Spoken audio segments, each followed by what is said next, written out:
All right, no pressure. First podcast. We're going to figure this out. We're going live. And so today we're here with Nalanys, owner and founder of Planet Health. Welcome, Nalanys. Thank you. Thank you, Mark. There's so many people in the building. I just couldn't get a word in. Yeah. So, full disclosure, I've had this idea for a long time. And I wanted to do a podcast. And I'm an insurance agent. Insurance is boring. Nobody wants to hear about insurance. But what everybody does want to hear about is the start and the story of entrepreneurs. So today, I invite you. I've kind of heard the story before. I've got some highlights. Yes. But I'm looking for the raw, unfiltered story. And this is going to be for everyone to hear. For everybody, the whole world. I gave you my raw, unfiltered story. So that 8 was billion people in the world. all of our followers. All of our 37 of our successful followers podcast are going to hear for the first time your true story. Where it started, how it started. Goodness. Okay, now I'm nervous. You see, I wasn't nervous. I thought we were Don't be nervous. We're going to talk about services. And We are going to talk about that because that's part of the story, right? Sounds good. I love it. But before you have this beautiful building, and I wish you guys could see the full clinic. Rosie, come on in. Say hi. This is our nurse practitioner here, Rosie. She's going to pump us up right now. Oh, are you going to inject us? All right, let's boost it up. So, so where do we start in the beginning? Let's wait for Rosie to get out of the shot here. Okay. Because I want a close up. So we're going to edit this part right here. Maybe not. We'll send Rosie the video and see if she likes, the view that she's putting out. Leaning to the side. Thank you. Thank you. So we know what we're doing here, Rosie. What are you pumping Mark with right now? You're gonna reduce his energy? Is that what we're? Yeah? Oh. Turn me down a level. So we're gonna be doing vitamin C. Vitamin C, zinc, glutathione, and a B complex. Awesome. So energy, immune system. Zinc is also for your immune system. Great. Yeah, this is just blind trust here. Whatever they tell me to put in my body here, you just listen. I just trust their expertise. That's what I want expertise. people to do. I was a waitress for like 13 years, and that was my favorite thing to do. Like, what do you recommend? Have people sit at my table and be like, if you are open to allowing me to take you on a journey, then I'll do that. Just tell me what you absolutely do not like to have, or if you're allergic to anything, and just let me take it away. Okay. So we're doing the same thing. Yeah, pretty much. So let's take it away. Let's start as far back as you want to take us. Where's the story of Nalanys? Where did the idea, what was the journey to even get to Planet Health? Because I know this wasn't essentially something that you thought of day one. Okay. I've kind of heard the unintentional story of how it came about. I mean, I always like to say that God always has a plan greater than any plan we could have.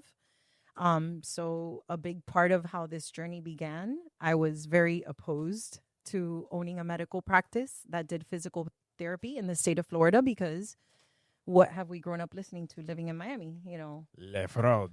Exactly. Una clínica de accidente. Eso es lo que una clínica de accidente. And I was so put off by that. My ex is an attorney.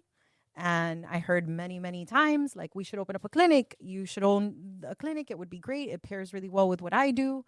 And I was like, no. I don't want to do anything that's shady. It's just not my style. And when this conversation started, what were you doing at the time? So I was a waitress for many years, and I made a career out of it. Should we name drop where you used to work? Yeah, why not? Throw it on. I mean, I started at Chili's. I worked at the Ale House. I worked at Puccini and Pasta. I worked at Lippi, Cantina La Vente, Juvia. Basically, I've done from like bartending to events. Like, I worked like Ultra, all kinds of things. I love being around people. I love to guide people, and that presented me that opportunity. I love food. I love to cook. So it was very hospitable. Yeah. It's in your nature. It's in my nature. It's your calling almost. Absolutely. 1,000%. I know that's my calling. Taking care of people is part of what I came to this planet to do. So anyways, waitress for many years. When we decided to have a baby, it was like, you should stay home and take care of us, because why would we take our baby somewhere else? I was the worst housewife ever. I would like get nervous when it was like 3-4 o'clock. I haven't cooked. I haven't done the laundry. I was pregnant too when that part started. So it was like, I just wanted to sleep, as you know. Right. I don't, but no. I experienced it through my wife. Yeah, All right, she's- guys, I'm I could taste the vitamins. Can you taste it? not yet. Some people aren't as sensitive as others. So anyways, I didn't do a great job. After a while, everybody hated me in the house because all you do is cook and clean, and then everybody comes home and they make a mess. And they destroy everything. Yeah. So I know nothing about that. What are you talking about? I'm perfect. Not very rewarding, and a lot of hard work, and just like created tension. So before that, did you ever see yourself being a stay-at-home mom, a housewife, stuff like that? never Or was this like ever in my life, incidental, hey, it's just what works best at the time for us? never ever in my life was I looking for someone to come rescue me or provide for me anything that I could provide for myself. I started working at 12 years old. I worked at the flea market. I worked, like, you don't even know the things I've done. I've knocked door to door. My uncle was the mayor of Sweetwater, so I used to make calls when they would have political campaigns. He would run campaigns for like Marco Rubio, like everybody you could think of. And I would call like radio stations, hola, like with my little kid voice, or knock on doors. So I've done anything to make money. My best friend always says to me, like, if it's one thing that you're good at is making money, because I will make things happen. I sold fajas, I sold jewelry, like the people that would go to beauty salons and stuff like that, and they would sell you things. I did that for a long time, because anytime that I try something out and I love it, I want to share it with everyone. So like that started because I started wearing a faja that a friend of mine gifted to me, and everybody was where'd you get it? yeah, no, everybody was like, you look so good and your shape and da-da-da. So, and I was like, I could get you one. And then that led to me selling them. And The first Instagram model, but in real life. yeah, no Instagram. Pero bueno. Before Instagram was a thing. Yeah, tampoco así, an Mark. influencer. You were an Instagram was already- influencer. okay, fine. A natural influencer. You were a natural influencer Absolutely. of the time. I'm always telling all my friends, you need to start this supplement and that supplement and 100%. blah, blah, blah. So anyways, when I become a housewife, I was horrible at it. I had never had to ask anyone to like pay my credit card. So I was paying everything late. It was horrible. So I started looking into what I could do. And because I love to take care of people, I was like, it has to be something where I'm providing a service that's not food, because I thought about that, like a food truck and stuff like that. But I know how much hard work goes into it, how much. Yeah, and the starting a food- family, probably not the best Not a good idea. thing to think of. No. So I was like, Respect to anybody that is able to do that, and No. has started food trucks and everything like that, and started a family at the same time. yeah, but, of course. yeah. If you got to do it, you got to do it. Yeah, you have to. So I thought a nail salon. Okay. What can I provide a service, that I don't have to do the actual service, but I can make sure that everyone's having a good time and well taken care of. So I started to look into that. I looked at several spaces, and it just didn't happen. And then one day, there was a conversation and one thing led to another. And in 2 weeks, it was a conversation between my ex and my sister. And within 2 weeks, we were closing on a clinic, An existing business. an existing business that was on 49th Street in Hialeah. I've never lived in Hialeah. I never really go there. So to me, it was like a foreign world, as you know. I mean, Hialeah is a foreign world, and we love it dearly for that reason. Absolutely. Like you could find anything on every corner. There's an accident on every corner because people drive crazy. I was getting off on 103rd, and it was like I was always trying to prevent an accident. And I'm like, is this because I own the clinic now and the PT? But as soon as I get in there, I start to notice like what things aren't working properly and what I can make work better. How can I have a nurse practitioner? For example, when we started, we would pay a nurse practitioner per eval. But I wanted to explore so many other things. And I was like, why would we pay someone per eval if I could pay them hourly, to do the same job and have them for many hours? Gotcha. Yeah. Same with the PT and all of that. And now you got to start controlling essentially your service a little bit more, right? That's what I've found is like, 1099s work great. And for growth, it's super helpful, right? Yeah, absolutely. You can't make that commitment from day one sometimes when you start a business, but then eventually you figure out, hey, there's pitfalls to it. And as soon as you have the opportunity to bring it in-house and have that quality control of the service, I think it's super important. No, and I think even people that freelance, that work 1099, a lot of times they want a little bit of consistency. They want to know that they're going to be in the same place, one place every Monday. So that made it a little bit easier to hire someone, because if I'm calling you every time there's no commitment. So anyways, I start to figure out things because I had no choice. And within a month, everything was transferred to me. That didn't work out. And now I am the sole proprietor. Everybody check her out. Sole owner of Planet And Health not Fit. proudly at the time. So I'm like, what the heck am I going to do? How do I do billing? I didn't take the training. The one training that we had done, it wasn't done by me. So I'm like, I need to find someone. So I reached out to someone and I learned how to do billing. And long story short, I figured it out, right? So in 2 months, you went from December of 2019. retired we closed. waitress, Yeah. Housewife, mother. transition to housewife, and then into business owner, having to do everything. Everything. Clean the clinic. You were the cleaning lady. I was a cleaning lady. My What else? mom What would other come jobs? over. Oh, build furniture from IKEA Oh, yeah. galore. Just everything you could think of. You're not a Scheduling. business owner until you've gone through your IKEA building training, right? Absolutely. It's a I'm rite good of at passage. it. You could hire me. No, I'm kidding. I don't have time for that shit. So December 2019, right? What happened in March of 2021? No, 2020. Oh, sorry, 2020. The world fell apart. The world fell apart, right? Really closed. So So wait. So you had, let's say, December 2019 purchase. purchase. This January Fast forward, January 2020. transfer. We start seeing social media stuff from like China where people are falling on the ground and people start freaking out. Yeah, but that I was never coming here. Yeah. Right? America was like, nah. zero concern. Hey, so that's what Like, it's so crazy. They've closed China. yeah, right. How do they close a whole country? And then all of a sudden, people stopped getting their Sheen packages or whatever that clothes. I never purchased from them. Thank God. And I think that's when people actually figured out, oh man, this stuff This is getting serious. Yeah. And then but I'm facing my own world is collapsing because I have to bill within 30 days. Did I send the 21-day letter? I barely even know what a 21-day letter is. All of these things are going on. So that's January, everything gets transferred to me. March, obviously COVID hits here and I'm freaking out. Not that much. And by COVID hitting here, she means Miami literally closed down. Yeah. Emergency order by almost all the mayors of all the cities. Closures. Streets empty, which Empty. is crazy. Right. But guess what? I am a first responder. You're a first responder and an essential worker. Exactly. So I had to go to work. So I remember driving, but it was for like 2 weeks because if Your boss didn't one give you thing the time we off? do in Florida, no. If we know one thing in Florida is that nobody follows the rules for too long. Right. So for Everybody 2 weeks, became an essential worker overnight. everybody became an essential worker. So the first couple of weeks I'm driving to work and like highways empty, nothing's happening, no car accidents. And then before you know it, everything is full of people. And once again, this brilliant partner of mine at the time is like, you need to do COVID testing. And I'm like, absolutely not.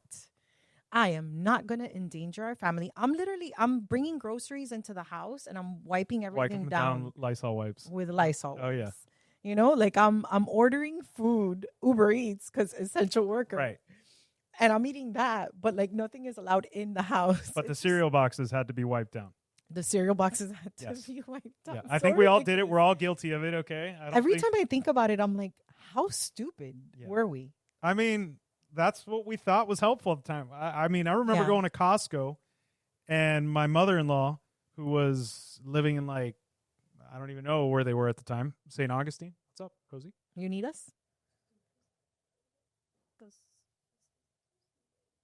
I'm too slow. That's what a lot of people tell me. Yeah, right. And I'm literally going to Costco to buy Lysol wipes because they were the only place that had them. And it was like you had to have a brawl to get to the pallet, wait in line. Of course, you're not supposed to be around people. Social distancing. Remember that term? Mm-hmm. Yeah. I remember during that stage, one of the things that was most impressive is that you would talk to people. Like if you happen to see someone and they would start to pull away because 6 feet. So they would you would be like, oh, blah, blah. But and after they gave you a kiss on the cheek to say hello. absolutely. Yeah. I mean, who are we? We can't lose our culture here. We got to say bye twice. Kiss you twice on the way out. So anyways, you need to start doing COVID testing. Absolutely not. I'm not going to endanger our family. That is ridiculous. I don't Still care. pregnant at this time? No. I was breastfeeding Celeste. Okay. Celeste was probably like a year and a half when around this time. So I was breastfeeding my daughter, making sure she was safe, and I just didn't want to do it. I like the lines. You remember how crazy it was? Oh yeah. So The tropical park, the drive-through there. yeah. Did it So all. June of 2020, I am sick and tired of the rules, and I'm like fed up, and I'm like, it's my partner at the time's birthday, and I'm like, I'm gonna throw a party in the house. The famous mariachi party, Yeah, but it's only gonna be for our family because obviously we need to like. which is still 40-something people. It's our circle, right? So just your siblings, just my siblings, which counts my best friend, my best friends.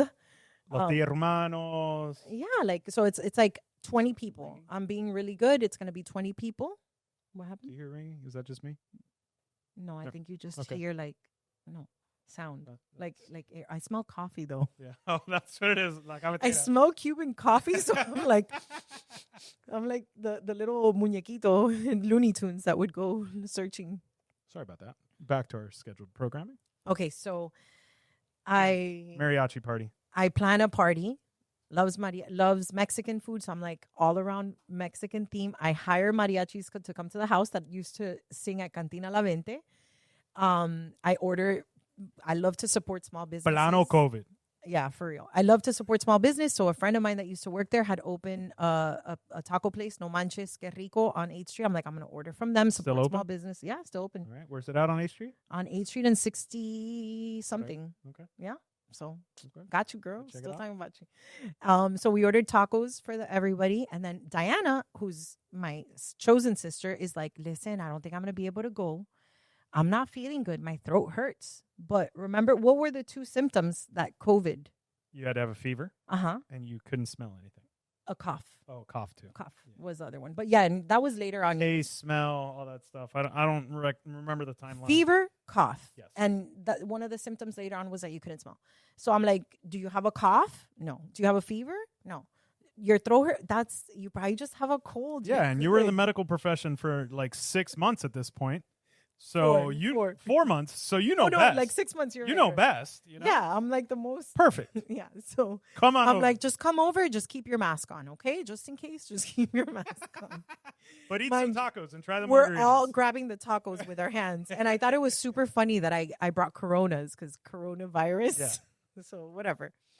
We have, Mira, wow. esto This is the most Miami thing Wow. ever. This was unscripted. I mean, the whole thing's unscripted, as you Thank can't tell. you. We have cafecito. Salud. Cheers. And I love to travel. So I'm our going tacitas pinkies from up. Turkey Wow. with our cucharitas and cube sugar that I brought from Turkey too, by the way. Smuggling sugar from Turkey. I did. Nice. Okay. So anyways, Diana here, because if I put sugar in my coffee, Diana's gonna pop out of nowhere and yell she at was just eating a piece of turrón in the me. kitchen. Ah, okay. So you see, I got you. Do as I say, not as I do. So Diana, I tell her, come over. Don't worry. Just wear your mask. She comes over. Party's a success. Everyone is so happy to be around each other. Yeah. Like literally, that's what we talked about. Because the that's whole what we time. we're all missing. Even like 3 months, It was your was social crazy. circle, your everything started falling apart because My lost daughter's our birthday was in April, and we did the drive-by birthday. Remember, that was a huge moment. thing. That's how people started putting those birthday or graduate signs on their lawns. Like, it's so crazy how it becomes part of it. Graduations. I remember when people did graduations like that. Yeah, so we did the drive-by birthday in April. So June is our first like birthday party. Everybody loves it. We have a good time. The party ends with an aerobics class at like 11 o'clock at night, instructed by my sister-in-law. And we're all following, and the kids are following because they're in the pool too. Everybody's having Aerobics class in the pool, taught by your sister-in-law, who does what for a living? Not that. Not an aerobics instructor. I love it. Not that. I won't get into detail. So, So, signs of a good time. I'm sure you guys maintain social distance. birthday was June 26th. Right before July 4th, I'm putting on a hoodie to leave to work. And I'm like, man, I'm really cold. I'm feeling In hot. Miami, Florida, probably. Let me check the weather that day. It was 90. 102 degrees. Yeah, for sure. So I'm like, I feel really sick. I'm like, I think I have a head cold, whatever. After a day or two of this, I'm like, bro, this is not a head cold. I'm like, I think I need to get tested. So give me 1 second. I could take it from you. No, I got it. Okay. I just don't want to break it. Me neither. Hold on. Safe. Make sure we get this saved.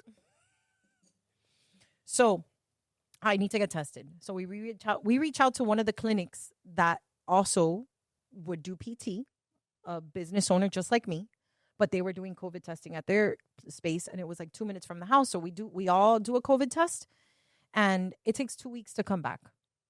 That's right. In that process, There weren't rapid tests really available then. no, It was still the brain check, as I called it, yeah, where you would have stick something all the way into your brain and take 2 weeks. And the instructions then were just either go amongst your normal life if you weren't symptomatic and wait for the results, or quarantine in place for 2 weeks. isolate. Mm-hmm. Yeah. So I decide I like to be responsible, so I'm like, I'm locking myself up. So after 1 week, I'm going crazy. So 6 months into owning the business, and now you pull yourself out of commission. and lock Exactly. yourself in a- Office is in a running hood. because luckily my PTA are fine, and the office manager at the time still in Hialeah. So I'm And going how was crazy. the business doing at this time? The business was okay. You know, it takes Like, did time. COVID scale it back, or was it just Well, know, there's less starting- people on the road. Right. Well, and I also don't have a lot of time to track. I started in December. You have one patient first, then you have two. You know, like it's not like and you were really just doing PT at this time? only PT, nothing else. So you know. none of this fancy IV stuff. Absolutely not. No. This all came. This is why this is good. Yeah, good. So, in that time, people are reaching out to me all the time now that I have Planet Health on Instagram, and they're like selling me essentials, you know, like wipes and masks. So I'm like the plug for everyone that needs masks and things like that, and Lysol wipes. And Yeah, if you didn't sell antibacterial. PPE during COVID, did you even live in Miami? Yeah, I did everything late. I didn't even get the PP loan or whatever Oh. it was called. No. What was it? PP That was PPP. PPP loan, like a PPE dum is dum. The whatever. Honest. Why am I so honest? Why? Everybody was doing. That's all why the we love it. things. Yeah. So Founders Untold, the truth. so I reach out to this one guy, and you know what's crazy? This guy that I reached out to, his wife was part of our BNI chapter in the beginning. Name drop. Eileen Mendez, Oh attorney. yeah. Isn't Remember that the crazy? Super nice people. Super nice people. So- First Laundry and public adjusters. I don't even remember. It's okay. Thank you. So I reach out to this guy that's messaging me. A few people are messaging me about rapid tests, and I'm like, I need to get rapid tests to figure it out. I get a bunch eventually, and I start to test our family and our friends. Everybody's driving up to my house, a drive-by, and I would test people in my front porch. So I'm like, all right, now I'm going to test people, because this is not it's crazy how need really inspires absolutely. innovation, and for me, I don't want to do things just to make money. I can't. It's just not in me. I have to 100%. love what I'm doing, provide someone something that they need. It has to fuel me. It has to make me feel good. So I start to do the COVID testing, and I start to promote it. And one day, a friend that her husband is an attorney calls me, and she's like, "Hey, I saw that you're doing the COVID test. I get tested. I get the results back, and I was positive, and my whole family was positive, and we isolated for another 2 weeks after that. I didn't see my son for 2 weeks, because luckily he wasn't in the house when the whole party happened, blah, blah, blah. So I start to do the testing after this, and I start to promote it, rapid test. That's it. And How are you promoting back then? Word of Instagram. mouth? Instagram with a video like this, a horrible angle, telling people. I don't know. I barely even had a website, I think. I probably had the logo and the website at this point. I did. Is So same logo from day one? Or has not there from been day one. okay. So I run into a really good friend of mine that I used to work with at restaurants in the past that I met through someone. Justin. He created my logo, which I love because it's Mercury, and I love astrology and the planets. And That's a whole nother podcast. Yeah. So I get the rapid test, and this lady calls me, that the wife of an attorney. Hey, guess what? One of our attorneys, the grandmother, has COVID, and he went to her house, but now my throat is itchy, and so in the office. And I'm like, why don't you guys come out and I'll do the rapid test. I have in stock. She's like, oh, but it's all of us. I don't know. And I'm like, listen, how about if I bring everything to you, and I'll just do the test for you guys there? That's the hospitality in you. Bing! So she's like, okay, come. And it's same day. So I had a shirt that had a heartbeat. I had my PP, like whatever, freaking mask with the The shield. yeah. And I called the supplier that gives me like the paper rolls and all of that. And I'm like, listen, I need like a box. I need like a stainless steel. I need this to look medical. I'm going to be doing tests. I need something, and I need like a little box to put the test in and all of that. So I set everything up, and I go to her office, and I tested 6 people. Concierge testing. There we go. Boom. Services to you. And then I'm like, man, you know how many people I could help? Like los So viejitos. this is almost officially product number 2. Yeah. Right? So you go Product. from PT, Mhm. and now you're 6 months in, concierge rapid test. Concierge rapid test is what I do. I create signs, and I put them Now- on my car. Like, give us an idea of the business at the time. You working? Me. You had hired your full-time PT at this point? I had a full-time PTA, correct? Okay. And who else? The office manager, and I think I had a massage therapist, maybe. But who's going out and doing the rapid testing? Me. My Also office taking manager. care of billing, also probably still cleaning the office. Absolutely, yeah. Doing all of that. 1,000% breastfeeding my daughter. I would walk through the door and it was like, boom, the boob right away. Yeah, just making things happen, but going to test people and making sure that I stayed safe as well. And then as I'm going to test people, it was crazy because it was such a beautiful experience. I would go to people's house and it was like their 98-year-old parent. And then I felt like I was doing something like super 100%. special, giving them the peace of mind without that person putting themselves in danger. Because if you go to a line where there's like a bunch of Actual people, COVID out there. yeah, and if they don't have anything, like they'll get sick. So it was amazing. But as I'm going to everyone's house, I am telling everyone, well, everybody's like, how are you doing this? Like, it was so, this was so scary, right? Like, are you getting a lot of positives? Well, what do you do? You're so scared. What are you doing? Are you taking vitamins? Are you, all the things that I see, the news has all kinds of things coming up. I'm like, there's this doctor that says vitamin D3, zinc, vitamin C, because the D3 makes the zinc work better, blah, blah, blah. So I'm like, are you taking these vitamins? No. I'm like, well, look, there's Instacart.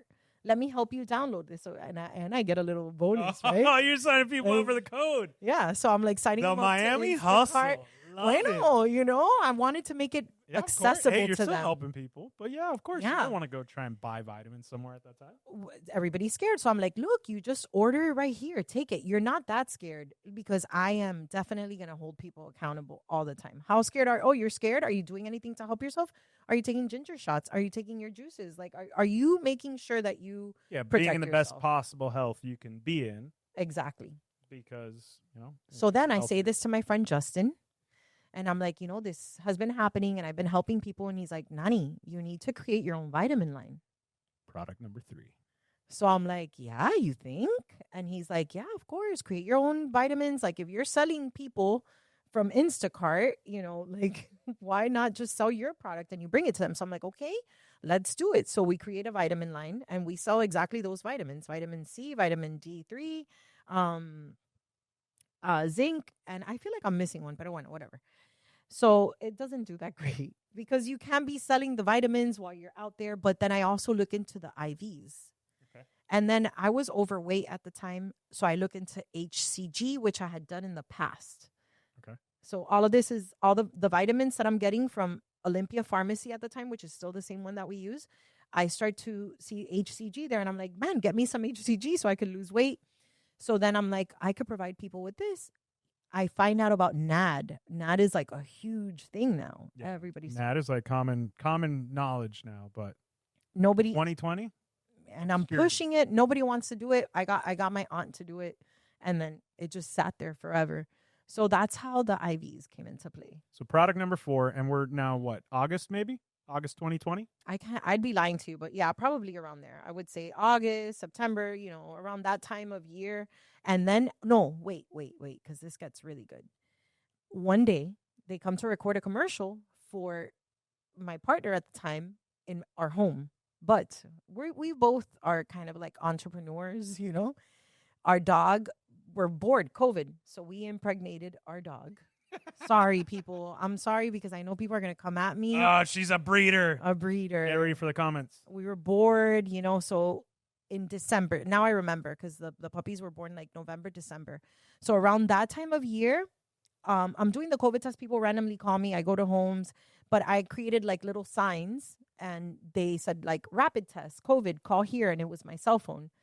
And when they came to film the commercial, the litter was born like we were in labor all night. So we shove all of ourselves in the room so that they can record the commercial in our sala, our living room, sala, Spanglish for you. And when I come out of the room after like 6 hours of being locked up in our room with the baby, the puppies, all of that, they're like, hey guys, I just saw that you have that sign. The camera guy, he's like, they require us to do testing on the production side to make sure everybody's safe. And I'm like, oh yeah, cool. I give him some of my cards, and like 2 weeks later, I get this call from Matt, and this guy calls me, hey, I need some testing. Before you know it, I'm on the set of like commercials for like FPL, Cadillac, movie sets, music videos for like Karol G. I'm on a boat with like a bunch of rappers that I grew up listening to do COVID tests. It was crazy. How freaking cool. And now I feel like I'm in the restaurant industry again. Yeah, you're serving. Which I love because I'm like, it's fast. I have to be there at 4 a.m. Like sometimes when they film these commercials, it's like a parking lot and there's nothing. And it's like you test everyone from like the people that clean the bathrooms to like the people that are filming behind the scenes, the actors, everyone. So in a day, what was the most amount of rapid tests you did on like those production sets or even one of those parties? Or 200 probably. Ooh. Around there. Yeah, that was like a huge production. Tell me you had help at this point. Yeah. So okay. In this process, my friend Justin makes an app for me so that we could collect data, because we used to go on set with papers. Like everything just happened like boom, boom, boom, boom. We create an app. So you had to be an app developer in your first year of business too. Yeah, which I wasn't. Thank God for Justin, because he's just like ingenuity. Boom, boom, boom, So he created all these systems for me so that I could test easier. I hire my friends for everything because now I need to test in different locations. So I hired people from like phlebotomists in the beginning. I hired them to come and do testing, mobile testing, but it wasn't enough of us. So eventually I had my friends train like a little phlebotomy course, and because you didn't really have to do anything. It's so crazy. Right. Yeah. It was, were you doing the finger pricks? We did the finger pricks. We did the nasal ones. I also get in contact with the lab because all I was doing was the finger pricks at first, which what that detected was if you had, I forget what it's called now, and I would talk about this all the time. It was whatever marker, right? Yeah, but what was it called? Antibodies. The antibodies. Different antibodies are produced in different stages Correct. of the illness. Yep, I remember all that. Yep. So we all had to become biologists during COVID. Yeah, and learn a little bit about it. So I ended up getting in contact with the lab. I had to get a CLIA certificate and all of that so that I could do testing with, on set and be legally able to do this. So because different sets require different, like every 12 hours or every 24 hours or every 3 days. And then things would soften up with time. So before they were filming, I would have to go to their homes and test everyone. Wow. Then when we were on set, we would test again, and then as many times as necessary, depending on how long that production would take. So was the business at this point being fueled by COVID rapid testing? Absolutely. And which was great because I didn't want La Clínica abierta. The car accident clinic. No, we would test at the office too. Okay, but the office is still running. So you kind of start shying away from that type of business. I didn't have to look for it because I was so swamped with all the COVID testing that whatever came was great, and we would take care of them and we would treat them. But it wasn't like I wasn't depending on it, which was great for me. Gotcha. Because I can't imagine that's a lot of pressure lifted. Yeah, and the money is rolling in. We're having a good time.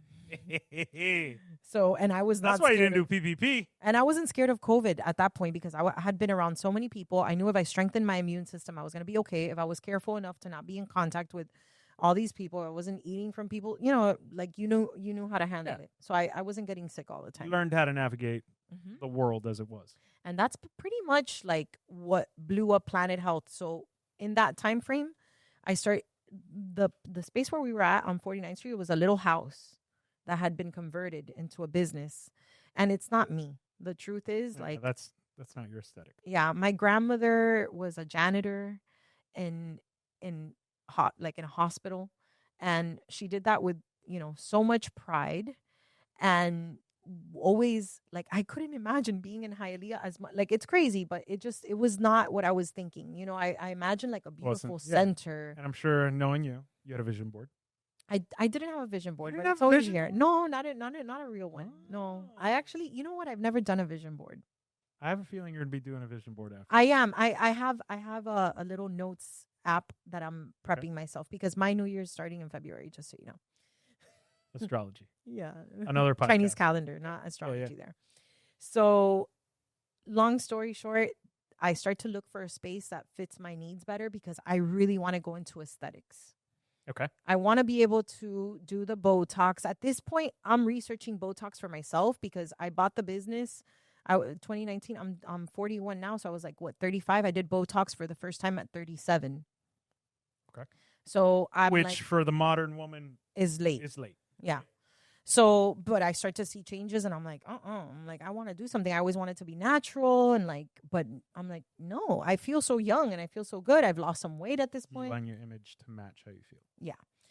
So I'm like, I need to find a place that I could do aesthetics. Because imagine if I'm telling you, come do, you know, your treatments, and like, it's like this old little building where like everything was kind of falling apart. I couldn't do anything. With nothing wrong with that. Everybody has to get their start somehow, right? Absolutely. So we're not knocking the people. We've all started in a small space. Come on. I worked at the flea market selling $5 outfits forever. But everybody has a vision. Yeah. And I would buy my clothes there too at the time.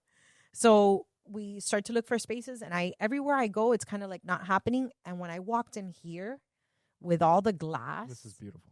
Yeah, I was like, check out their Instagram. I know they got a tour up there. Yeah, absolute beautiful, beautiful office. And I was like, this has to be the place, but they don't answer.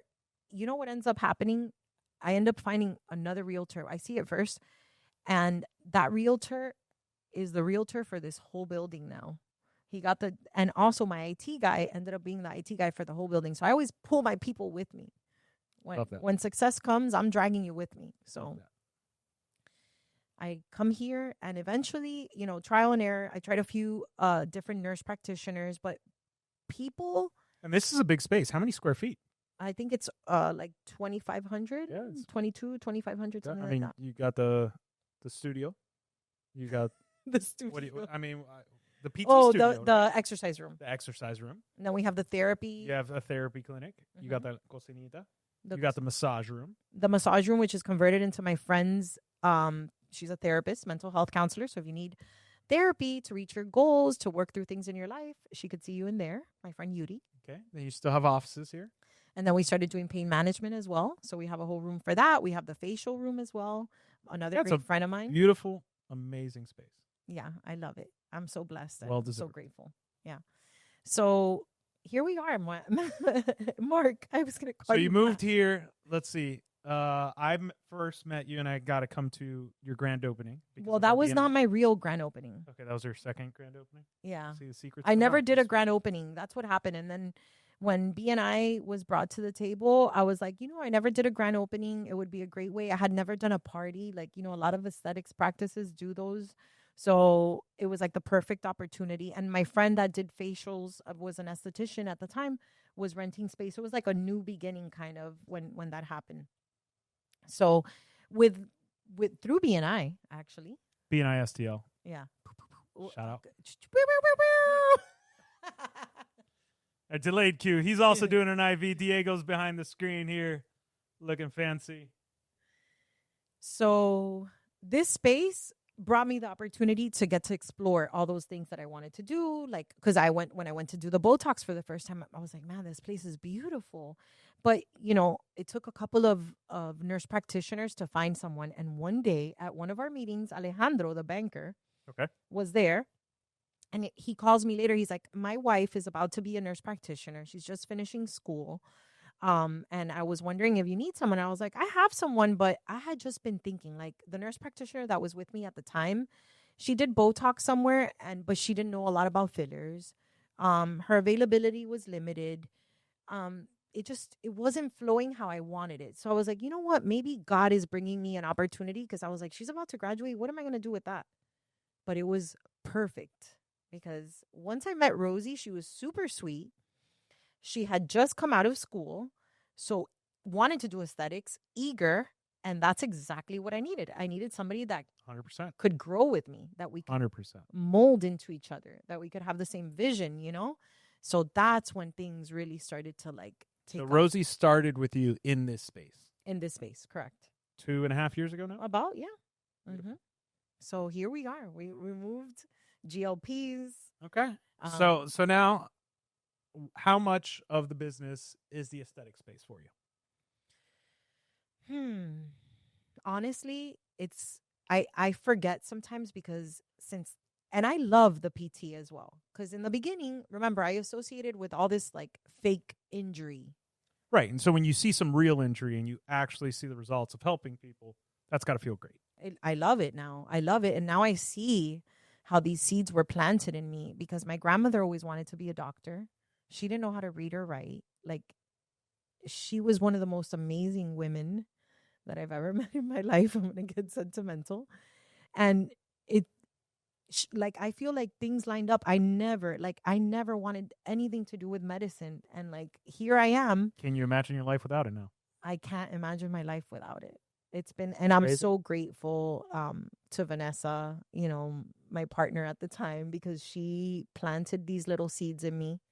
And I've been able to play and grow and take risks. I feel like risks were not something that were taken in my, like, growing up, because we lived off of food stamps, we made it. Sometimes you can't think of those risks because you're surviving, right? Yeah, there wasn't an option to take a risk for me, because I remember my mom and my grandmother like fighting over who had to buy the Gain this week, the detergent, because there wasn't, enough funds.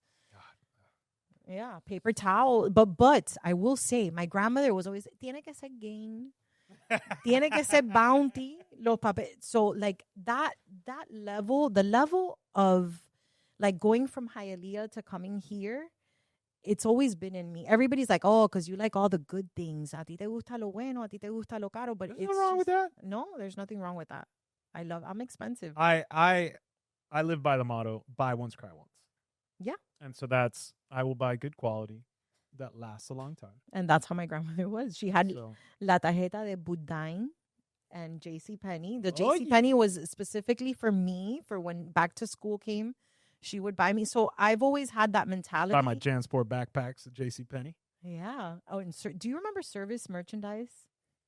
No, you're too young. I mean, I kind of do, but you're too young. I was on the edge of it, Service merchandise, you would go to the store and you would pick out the things, but you couldn't take it from there. You would go to the front and it was like, pick it up. And you would pick it up. Right. It's like a display house almost. Yeah, so weird. So cool. Retail's changed. Yeah. I mean, what's the difference now? We buy it online, Amazon. I know. It's the same thing. Horrible. Comes from a warehouse. Yeah. We've regressed. I like the last time you went to retail and flipped through racks? Actually, I'm not doing online shopping right now. I put it in my cart and I don't buy it. And I've gone back to going to the grocery store, because another thing that happens when opportunity, when you start to grow and you start to make more money, you stop doing some of the simple things, and sometimes some of those simple things like fuel you or give you just pleasure. Yeah, they give you pleasure. Like, Oh, yeah. I love going to the grocery store. Oh, me too. I have a rule that I won't go to the grocery store for one thing. So my wife will send me and say, "Oh, I need to make this, and I'm missing a shallot," and I disappear for 25 minutes. Milo's. I go to Milo's. I love Milo's. Or neighbors, by the way. Yeah. Or I got to go to the Publix and check out all the BOGOs, all of them. Oh, no. So I come home with a bag of stuff because I actually enjoy walking through the store. I love the grocery and the store. produce at Milo's is beautiful. So I walk through, I see what's fresh. I'm like, you know what? I'm going to make this today. Yeah, my daughter loves, like I bring home like pink pineapples. Oh, yeah. It's great. Yeah, and it's great. I love it because it keeps me, I don't know, in touch with like what I'm eating. Like, now that I've been doing that again and not, we need Rosie to come back for you. Rosie, your IV's done. Boy's thirsty. Mm-hmm. You need to drink more water. So, we're here now. We've come all the way. We've come full circle. So we're full circle. Can we talk about some painful moments? I know you're a positive person. I try to be. I don't want to talk about painful moments. They're part of the story. There's been a lot of them, Let's talk about Tampa. Tampa's our man. And yeah, so many opportunities have presented themselves. I mean, I'm really blessed because Tampa is another little project.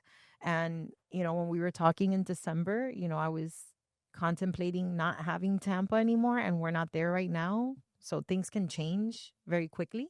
It depends on how much effort you put into things, and you got to feed the dream. So did you feel as though launching Tampa, you started from scratch all over again? Because it's a totally different market. It's hard.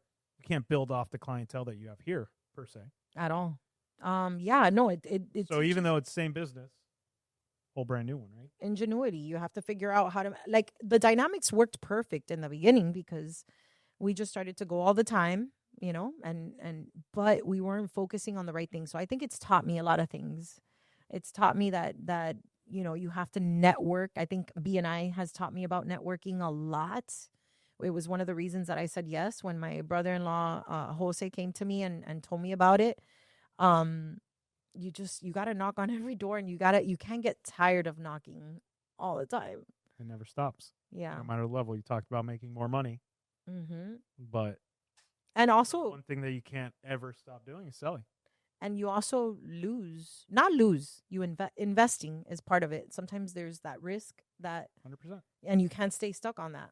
You can't stay stuck on that. I've bought a device before that was $50,000 and it's stuck in the closet. But I also have a $100,000 C-arm that brings me a lot of you every single day. Yeah. So you got to take risks for sure. There's no home runs, right? Everything is a risk, and I think that's what makes entrepreneurs, business owners as a whole different, right? Is our risk tolerance. And that's something that I learned later in life because I wasn't a big risk taker and that's something that I still have to push myself all the time. So do you feel as though that's something that can be learned? Absolutely. Anything can be learned. And you just have to have the willingness to learn. Anything can be learned. Anything can be changed. Can you change other people? Absolutely not. The only thing you have control over is yourself. That's another thing that I've learned in the last 2-3 years. I wanted to control so many things. And the only thing that I have control over is this body right here. Amen. Yep. The thoughts that happen, the dialogue that plays all the time. Because throughout these 5 years that I've had Planet Health, there were days I'm so lucky that God has put the right people in my path that sustained my business while I was depressed, because that's the truth. And were you depressed because of the business? No, personal things. And do you feel like that drags into the business? Absolutely. Like that has a big 1,000%. I did nothing for this business for like 2 years besides the bare minimum that had to get done so that my staff could get paid, because I didn't even care about myself enough to provide more than the basic needs. Yeah, that's a tough one, right? Yeah. I mean, I think about that often. 13 employees now, and that's my obligation first, is providing for 13 separate families. Oh, and everybody sees like things from the outside. They see a car that I signed up. I signed the lease when I was doing COVID testing, and I was living in my car for like 8-10 hours a day. So yeah, so you want something enjoyable. Absolutely. And comfortable, because once again, and space, because sometimes becomes your office. Yeah, I would test out of the trunk all the time. I would open up my thing. I had it set up already, so it was very easy and smooth. So people see that, but people don't see the bill of that car, 100%. The payroll, the empty clinic. Because you know how many times I would walk people through here and it was absolutely empty? Yeah, now I'm surprised. I don't know what you got to cancel. That nobody's using this room today, but normally you can't get in here. Or you come and it's cafecito time. Everybody's doing cafes. This is the social room. I love this. I'm so grateful. It's so important when those moments happen too, as a business owner and someone that dreams and wishes and all of that. Like, you have to, when those moments happen, that you see that flow that you thought about, like, remember how you feel in that moment. Because I've seen you in here with like 2-3 other friends of mine, or like or patients that become friends, and I'm just like, wow, like I can't even believe it was a desert for 2 years in here. All this beautiful space. I can't even imagine. Yeah, but it's not like that anymore, thank God. And it still has, and there's still space to be. But that's not something that you're here, you've made it, set it and forget it. Like, it's something that you work on every day. Mm-hmm. Absolutely. And I didn't work on it for so long because it's a long time. And I'm so grateful that God pulled me through that.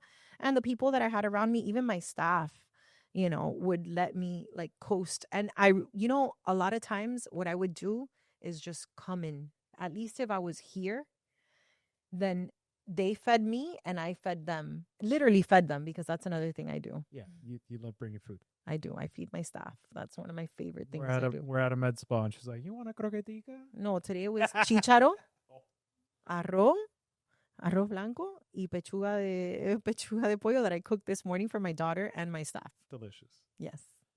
So, do you feel as though in those darkest 2 years, you were able to hide it from your staff, or did they know what was going on? No, they knew what was going on. I would cry walking through the door. I would cry in the middle of lunch. No, if there's one thing about me is that I'm not good at hiding things. Suppressing that emotion. No, I can't fake the funk. And that's another thing you have to learn as a business owner, to fake the funk. At times, right? At times, I think it's important to be authentic too. Yeah, I mean, there's days that we have. It doesn't have to be a horrible thing. Maybe 2-3 bad things happen on my way here, and it's content day, and I had to put on my makeup, and then they're like, "Are you ready?" And I'm like, I go like this, and I'm like, "Yeah, I'm ready." And they're like, "Are you We're gonna be okay?" ready. And I'm like, "Look, I'm okay. Does it look like I'm okay? Oh, okay, then I'm okay." Because there was days that I didn't even have the energy to put on the makeup to do that. So just really grateful that God and people like, my friends, my family, my staff have pulled me through a lot of those dark moments and inspired me. And now I'm hungry. All right, so perfect. I'm hungry. Talk to me. And What's I'm next? ready. If you did have a vision board. Oh, I Seven have notes the vision board is here and there's plans of it. I just need to make a physical one. So give us a sneak peek. Well, what does Nalanys want to do next? In general or just for the business? I don't know. You tell me. Well, I took up horseback riding. I think I saw that. I love it. I like to play. I like your little gallop you got going on there. That's the goal. The goal is to that's a trot. Oh, trot. Oh, excuse me. I'm not a horse guy. That's a trot. We need the gallop because in October I'm going to Egypt to gallop while the pyramids are right there to my left or right. I don't know. How long has that been a goal of yours? What prompted that? Well, did you see on Instagram one day just like, well, my father passed away when I was 5, and I wasn't very close to my dad's side of the family. And my father had farms and loved horses. So trucks connect me to my father. Horses connect me to my father. Things like like Scarface connect me to my father. My father was here, during the 70s and 80s. And, he had a love for animals and horses were a big deal. And, he made his living during that time like a lot of people did. But that's kind of like always been in me. And I just this passion for horses. And as I'm 41, I forget. As I get older, I know that my time is limited in terms of like things that I could do, like able body things. Yeah. And I think also watching elders, get older also makes it which PT guys, super duper important. If you have an injury, you need to take care of it. If you're not able to tie your shoes, you need to take care of that. So that prompted, I've lost 30 pounds in the last, congratulations, like 2-3 years and kept it off. And riding horses, I kept watching I can't wait to do that one day. I can't wait to do that one day. Well, when is that day going to happen? Like, if you don't prepare for something. And that's how we got this podcast. Exactly. Because on Sunday when I text you, hey, I got this idea. I had this idea for a long time. I love it. And I said, when is it going to be? This is a perfect excuse. Let's do it. No, and God also brings people together because, as I told you, you had business cards already printed with this idea on it. Well, with this idea, but not this idea. My whole thing was the 1-to-1 over an IV. Like, let's connect. We're just recording it. Yeah. And then I haven't told many people about the podcast. I've only talked to my friend Yuri, and because we talk about we have very deep conversations about life, about growth, about change, about evolution, all of these things. And I'm like, man, we really should have a podcast. But around what? How much? I even thought she's a therapist. So I'm like, a therapist and her bestie. Nothing sounds catchy. And then you call me and you're like, how about if we filmed a podcast while we did IVs? I'm like, no freaking way. And that's why I love BNI. Let's give a shout out. I got to give a shout out. Specifically our chapter. He's missing his No, I cue know. 'cause It's okay. He's okay. getting his It's our IV first done. time. We're doing good. It has been instrumental. And, me, I'm an outgoing person. I love to connect people. And BNI has really helped me find high value connections. Yeah, because you meet someone and you like them and maybe you want to recommend it, but te hacen quedar mal. 100%. And then, but with BNI, it's kind of like there's someone overlooking. There's other 20 professionals that network with me in this. And like, And I don't want to, accountable. yeah, and I don't want to look bad. I don't want to 100%. look bad. Yeah. And I mean, I could tell you, like, my wife talks about it all the time is, she's a solopreneur, right? She has some 1099s that help her in the process. But for the day-to-day, she's wearing all the hats. Right? Mm-hmm. She's doing exactly what we talked about at the beginning. You're doing everything A to Z, whatever the business requires. She learned QuickBooks last year. Shout out, baby. Proud of you. That was a big struggle to get her there. But, it was part of the process. And she really struggled with the idea of thinking, because, again, what you see on socials are the highlight reels. Mm-hmm. Everybody's super successful. First year in business, you buy a Porsche. It's a mentira. Yeah. But the reality is when you get to meet business owners who are growing and scaling their business and having similar struggles, you feed off of each other, you learn from each other, you build off of each other, and you help each other. Yeah, and you hold each other accountable. And you think of ideas for, like, I think that's such a beautiful thing. Now that I've been in BNI for a long time, I get to share these ideas with other people, like kind of with the same mindset. But it's funny because I recently met another business owner and I pitched a couple of ideas and they were like, whatever. And I'm like, man, I'm giving you gold here. I'm giving you. I should be charging you for this. Yeah, you have no idea. But it's like people also have to be willing. You can't get tired when you're a business owner. Yeah. And it's always changing. And it happens. We have days where we're not as motivated, but you have to kind of like pull yourself out of that and be like, okay, what could I do? What promotion? People are telling me this. Sometimes I'm like, people give me an idea and I'm like, no, whatever. And then I'm like, how about if that worked in this way? So that's what I love about BNI, that we have like another like 20 cheerleaders for you. They want to see you succeed. They're going to hold you accountable. They're going to send you referrals. They're going to help you grow your business. And then if you're like me, I love to help other people, especially small business. I've always liked to purchase from a small business rather than from Amazon. Sure. So now I get to, when I need to make these purchases, I'm feeding, like, I know where my money is going. 100%. Which is a beautiful thing, Like, I met you guys and it was just you and Allie. And like now, there's Reagan. You're my sister. Yeah, for real. Like people that are really looking out for your best interest and they're not really gaining anything. Maybe they will by mistake, but that's not the reason. It's like. Yeah, I think that's why we very much so align. Like one of the core principles of BNI is giver's gain, right? And I truly believe in that. Call it karma, giver's gain, whatever name you want to put on it. The more you put out there and the more you help people, I do believe it comes back tenfold. And that's not why I'm doing it. But incidentally, I've seen that has happened. I feel like it's easier for someone like me, at least, and I think for you too, it's easier to give. 100%. It's like you're not so worried about, the metrics in terms of what's coming in because things start to happen organically, but it's like, all right, I need to help this person. Or when you talk to me and you know that I was like in the shit, And, well, I didn't know until we started talking. Yeah, when you're like, because again, how can I help you? Like we put on that face that we're Mm-hmm. warriors. Yeah. Because we're trained to go to battle every day as a business owner. Mm-hmm. And it becomes a norm to us. We're immune. We're numb to the feeling of hardship. Yeah, because if you have a bad day, but you have 3 meetings lined up, sorry, have a great day. That's it. You're gonna have a great day, or you're gonna have a great day. That's it. There's no other option, and especially when people count on you, right? And people count on you for a paycheck. People count on you for emotional support. People count on you for life advice. Like what we do and the team around us, I feel like we're constantly giving to them too, and we're receiving from it. Yeah, I mean, like we feed off of them. Even like Yaritza and Josh's event, like when we went, I mean, for me, I was like, blown. I'm like, I'm 100%. learning something new. So it's not only like helping other people, but then you're learning as well about other things in life. And it's important to stay, with stay in beat with life and new things that are coming up. And I think it's important to always be learning. yeah, Right? always. You have to be open to learn.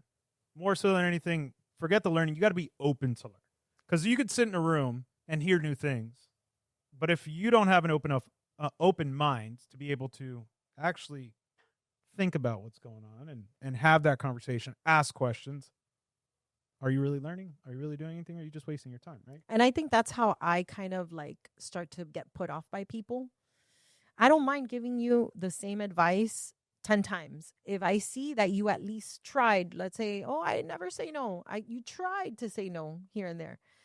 If I have people like that around me, I will deal with you bitching about the same thing over and over. But you're trying. Now, the people that are not trying to get better or to change, those are the kind of people that I'm like, oh, I don't want to. I want to pull you and drag you if you want to be pulled and dragged. 100%. But you're not going to weigh me down. You're not going to weigh me down with your negative, thoughts. You're not going to you have to be optimistic. They say Newton's law of energy cannot be created or destroyed, right? Energy cannot be created or destroyed. I don't know. I feel like energy could be destroyed. Yeah, absolutely. There are those black holes. Listen. We all have that black hole of energy in our life, whether it's a person, whether it's a thing, whether it's accounting, whatever it might be in your business that you just absolutely hate and it sucks the life out of you. But we have to, sometimes you're able to cut that out of your life. Well, and that's why it's important that you surround yourself with people. What do they say? 5 people closest to you. Like you are the equivalent of the 5 people closest to you. You're an average of the 5 people closest to you. So if we're pitching ideas to each other to help my business grow or help your business grow, well, that's good. We're productive. We're creative. 100%. Energy is flowing. Yes. But if I come at you with an idea and you shut me down before I even finish the idea, like that business owner that said, Exactly. That's the kind of thing that I'm like, I don't have to do this. I don't have to waste my energy. And I think that's does what Rosie happens. need to come in here? Do we need a commercial break? All I think about is travel. That's the problem. That's a Chubb 365 policy that I'm going to get you. Actually, that's one of the things, one of the goals. Because look, you see, when you ask me my goals for this year, the first thing I talked about is going to Egypt in October. Right. So one of my goals. So that's a personal goal, which I love. Yeah, I want to say it out loud because also, pleasure can be everything, So I committed. I love to travel. Last year, I did Colombia, Puerto Rico, Turkey, Paris. Me falta algo ahí. Virginia is like family, but I always do that. But anyway. Yeah, who counts domestic travel? So Georgia too. So I love to travel and I love to give in, but also delayed gratification, sacrifice, discipline. Important things. I wanna I plan things in my head and I told myself January through June, no major travel plans. So that's one of the things I'm doing for my business. Committing for 6 months to growth, grinding, to dedication to my business because everything can't be fun and games. So what's left on the table for Planet Health? You want to grind it out for 6 months, but what do you want to accomplish in those 6 months? A big one, Rosie. Rosie. HRT, hormone replacement therapy, which we're already doing. We're doing intramuscular. It's okay.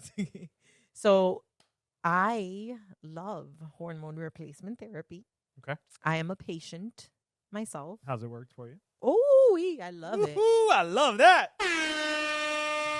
Energetic, no mood swings. No mood swings? No mood swings.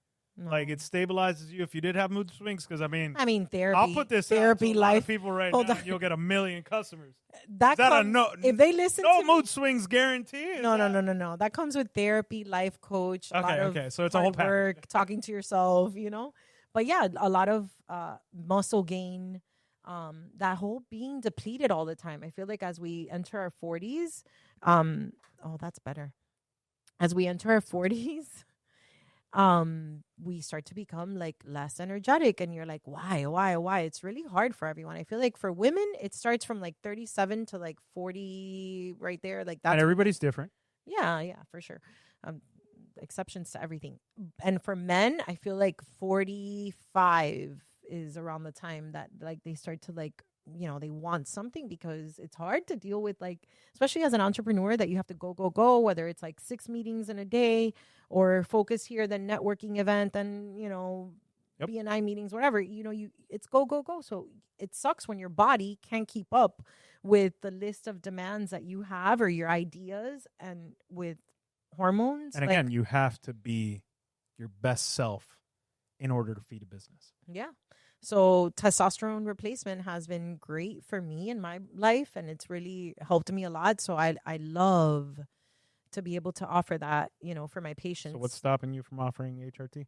Well, we're offering it like intramuscular injections that you get once a week or twice. Okay, you heard it here first. HRT at Planet Health. Yeah, but eventually we want to be able to do the pellets.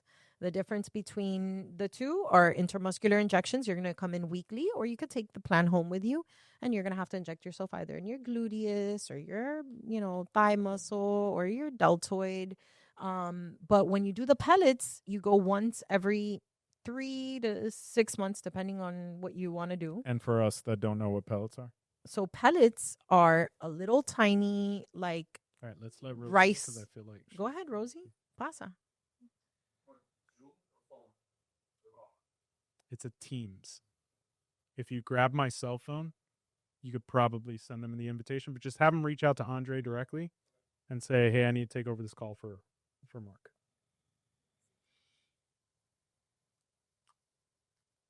I'm just kidding. She didn't even flinch. Not even a movement. I love it. That's my girl. Yeah, hey, multitasking, Diego. I saw that. I didn't see it. I heard it. You felt it. No, I heard it. Yeah, I felt it. No, you didn't feel shit. I don't know why I'm like, that's not going to bleed. I'm not a bleeder. No, me neither. She put the Band-Aid too. She's good. When Rosie started with us, Rosie would shake.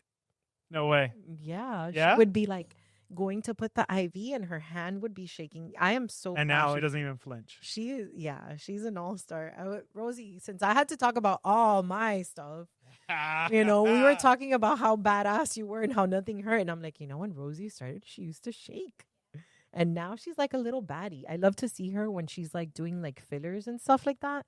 And I walk in there and she's like in the zone and like so confident. And I remember like Rosie from like a year and a half ago where she would be doing it. And it was like Botox with a tiny. And it was like one time, one of the.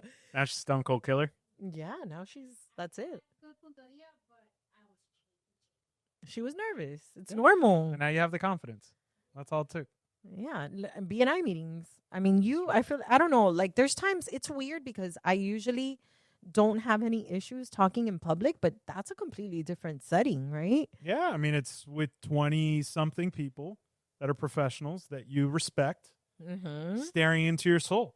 Exactly. So, like, situations like that, it's like, usually I don't get nervous at all. And then, like, last meeting, I don't know what it was. I knew what was like. I got to tell you. It was the first time I had to host the meeting as president. I was nervous. I was shaking. Which is great. Which I'd been in that room for 2 years talking to the same people, and it was just I was in a different seat. And yeah. Yeah, it's crazy how, but you know what that does? That allows you to grow. Growth, baby. Growth. All right, so growth. HRT. HRT for sure. What else? Maybe there's another Planet Health coming. Whoa, another location? Location? I don't know. I heard something about that. Whoa. North, south, east, west, directionally. Mobile, concierge. Yo no sé. Maybe North Miami. Maybe North Miami. Good location. No sé. Vamos a ver. We'll see. We'll see if God. I'm talking to God right now. I need to get some answers. Okay. So that might be it. More volume, I think, is what I'm concentrating on. I always like to pair things with whatever I'm doing. So a lot of times people come to me with this idea, you need to offer this. And it's like, does it complement what I have? Which 100%. Is very important. So, you know, obviously, like everything in my business has been a domino effect. COVID testing happened. That led to the vitamins. That led to weight loss. That led to aesthetics. That led to facials, because if we're doing microneedling, your skin has to be clean for the microneedling. So we need to get a facial. My esthetician that works with me was my esthetician when I first started taking care of my skin. I was like 33. I was pregnant with Celeste. And I went somewhere and I got a membership. I liked her so much that I ended up, no, mentira, I was a Groupon. I bought a Groupon because Groupon. That was like my whole 20s was on Groupon. Me too. That's what I did that weekend. What's on Groupon? There's so many We're getting gifts. scuba certified. We're going paragliding. I mean, I was a fan. And it's still a big thing, you know that? I had a conversation with somebody about it the other day, and I couldn't even think of the word. There was another one too. There was Groupon, and there was another one that Yeah, I'm drawing a blank too. But yeah, I used to do that one too. Growing right now, I think it's focusing on growing the things that I have, because we haven't hit capacity. So maybe getting more contracts to become like a provider for insurance companies. So now we take like Aetna, Cigna, Ambetter, Oscar. So being able to grow that volume of those patients for PT, volume of patients for aesthetics, because now I feel like we're pros already. You know, when we first started, like, you know, you're learning, you want to make sure that you do things right. So now we're ready to take the volume of people. So I think it's kind of like growth in that way. Instead of adding a bunch of new things, like, let's maximize what we have.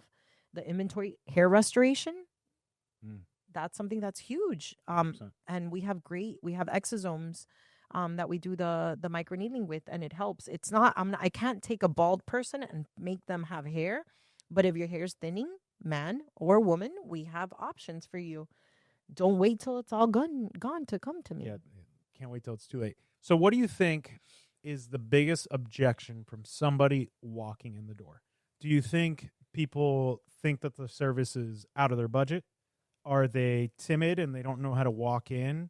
And like, what do you think it is? Obviously, the PT, if you don't accept their insurance, that's a different thing, right? That's a hard objection, which you're going to overcome. I mean, yeah, because we offer out of pocket if you really want to treat with us and it's convenient. I think that's important too. So we offer options for people that are. But for the other services that you're offering, what do you think it is? My favorite niche right now is the woman. Like, what I'm focusing on is a woman like me. Because what is a woman like you? Define it. A woman like me is a woman that always thought she was going to be all natural. Because I've always been confident. I've always loved myself. You know, I just realized that my screen was black the whole time. Yeah. Okay. It goes on sleep mode. Sorry. He just did a quality control check. Thank you, Diego. So looking fresh back there with that rollie. Look at that panda. Shiny dog. Oh. Ooh, Diego doesn't need you in his life. No, he doesn't need me. I don't know. He's also a watch dealer. Oh, he is. Oh, yeah. Hey, I'm going to introduce you to my brother. He loves APs, Rolex, watches. Richard Mills. He's got them all. Well, my brother and his wife love watches. He plucked something up today to, class it up. I like it. You're going to have to let me borrow one of your watches, because as I grow and because I like to travel so much, I realized I don't want to spend it on expensive things. So I'll borrow yours, Diego. Rent a watch. Yeah, I'm going to rent that might be a new idea. Where's it at? Come on, man. So, what were you saying? What was the biggest? So my niche. And you were talking about the niche. Biggest objection, we could talk about. I think that's the woman that thought the one that I want to target. Exactly. The one that I want to target. And I think that's the biggest objection, is coming to terms. You know how many times I go to these networking events, or I talk to a group of girls where I go with a friend of mine, and everyone's like, yeah, I don't want to do nothing. And then they look at me and they're like, but do you have something? And I'm like, yo, I do Botox. I've done 1 ml of filler in each cheek in the past, which I thought I would never in my life do. When everybody was getting implants in Miami, I was like, no, I would go topless to the beach because I did not care. I was confident. So all of a sudden, 37 hits, and I'm looking at myself in the mirror, and I'm like, why is this line here all the time? That shit is annoying. so you have to like being open, like something that you like, it was taboo for you, Sure. Not that I judged anyone because I didn't care. I always say, do whatever makes you happy. Nobody's paying your bills. Nobody's paying your surgery. Nobody's paying your filler. Nobody's paying for your food. Like none of that. Who gives? Like nobody should care unless they're providing for you and paying for that bill. Nobody should care. Even then, it's not their place, per se. Exactly. It's your body, your choice. So I'm very much like that. But I was always thinking to myself, I'm always going to be natural. So now I see this and I'm like, what the hell? Then I'm looking at my lips and I'm like, why do I have all these wrinkles? I've always had beautiful, full lips, in my opinion. What's going on here? And we start to lose volume. We start to lose muscle. We start to lose bone. So literally everything is dropping because the structure that holds it is receding. If you look at the skull of like, a 20-year-old versus an 80-year-old, like everything is bigger. All the holes are bigger, and then fat is lost, so now you're scared to do, you're scared of even thinking about doing this. Like even you thinking like, could I try Botox is like taboo already, just in your head. Now vocalizing it to someone is a whole other thing. Yeah, that's like the stages of grief. Like that you're even open to it. So would you say that what your focuses are in business moving forward are coming from you learning about yourself? Absolutely. I think Or, that are you providing services based off of your own needs and recognition and saying, hey, why is this taboo? Why is Botox? I think it's a little bit of both because I always like to listen to people and see what they need as well. But things happen. Because you've come full circle from never wanting to open, a clinic, yeah, to now expanding the services and saying, hey, this is something that if done right, or if done with a plan, or if done with the right people, it should be something that we should be able to talk about and accept and love and appreciate. And I think a big challenge in Miami too is that you can find a med spa in every corner, which leads to a lot of work being done in a bad way. Correct. Because I educate myself a lot, but I'm not a nurse practitioner. You're never going to catch me trying to put Botox on a friend of mine or nothing like that. Like, well, maybe at the next mariachi party. Bueno. No. I do like to learn. So I'll practice with the girls. Like I do intermuscular shots, but they're allowing me to do it, Like I would love to learn how to put an IV on. Like that's something that Rosie and I have discussed, her teaching me. So I could do it for her. I challenge you to do it in your 6 months. All right. Get your little phlebotomy license or whatever legal. You can't do it with you can't, as a phlebotomist, you could draw, but you can't put in. So what do you have to be a nurse practitioner? You have to be an RN at least. Whoa. Okay, but you could do it on yourself. Yeah, I could do it for me. I could do it for my best friend. I could do it for my people. I was thinking of something earlier, another big challenge, and now I can't remember what it was. Oh, what I was telling you about. There's someone in every corner. Yeah. So then with that comes products brought from other countries. That's why it's really important to do your research. If you go to Botox, like to Allergan's page, you will find us as a provider because we've done the trainings. We have done all of our trainings through Allergan, which is the maker of Botox. Wow. So That's something I've never even thought of.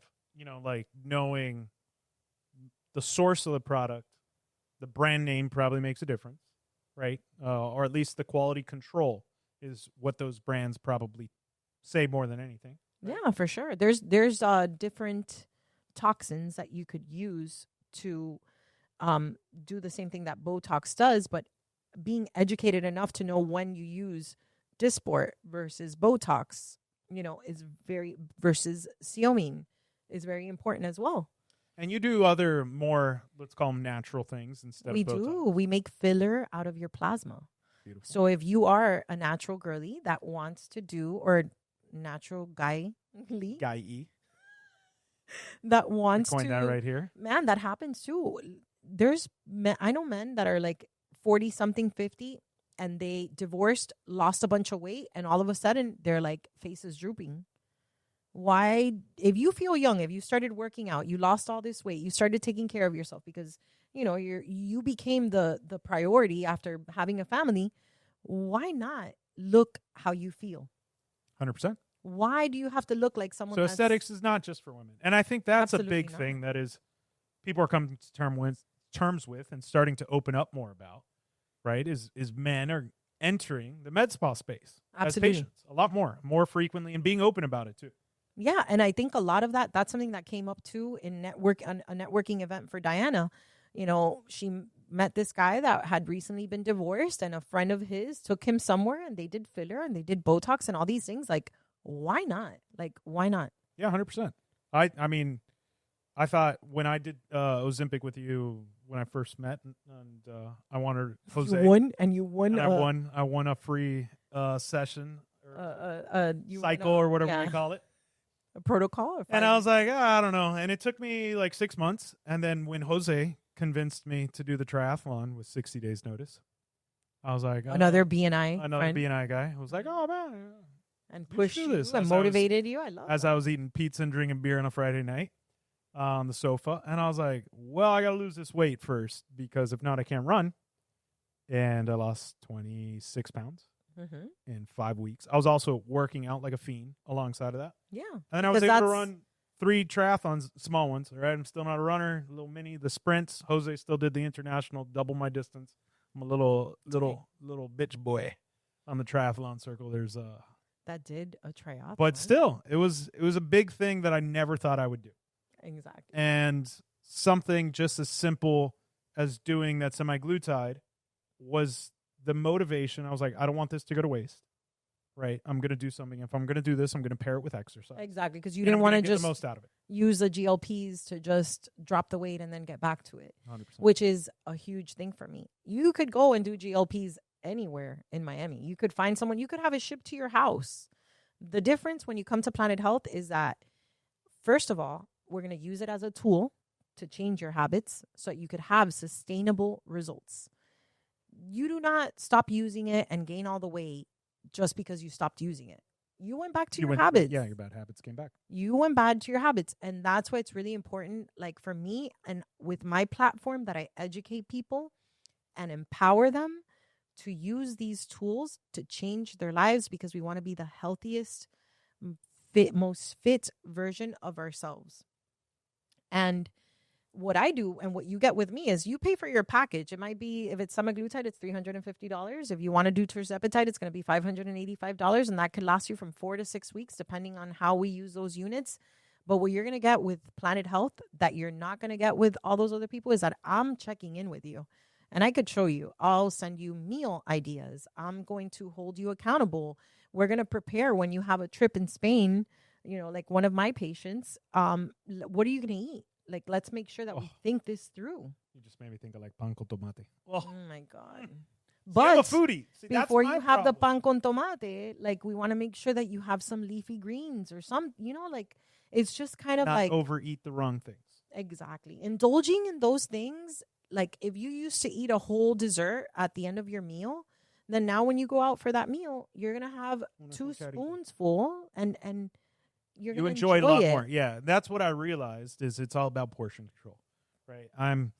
You put a bistec empanizado in front of me, like the size of una vaca completa. I'll eat the whole damn thing. But I don't need to. I was full a quarter of the way in. And it's also important, like, if you want to eat the pan con bistec, that's what I like. I like bistec empanizado too, but if you're going to eat the bistec empanizado because you're craving a bistec empanizado, man, don't eat the bistec empanizado with rice and beans. Eat the bistec empanizado with a big salad. Oh, but arroz moro hits different, baby. You know what I have all the time? Aceite, un poquito de Arroz sal moro. por arriba. I do arroz moro as my breakfast after I went to the gym with 3 fried eggs and coconut oil or avocado oil. Love that. So it's just about... When I was in Thailand, they would do pad thai for breakfast, and then they would put 2 fried eggs on top, and that became my favorite breakfast in Thailand. Oh, my God. I love eggs and, like, all their forms. Like, my little goodie, my mouth is watering, and I saw you swallow. I smile. Look, I haven't smiled this hard on the pod yet.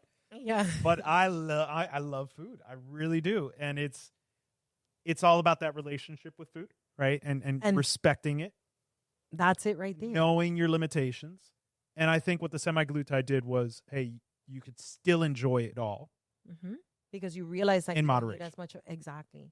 Portion control, moderation, balance. Like and fueling your body. What we put into, when you pump gas into your car, I don't know. I pump regular and I pump premium, and I could tell the difference of how my car drives. I pump diesel.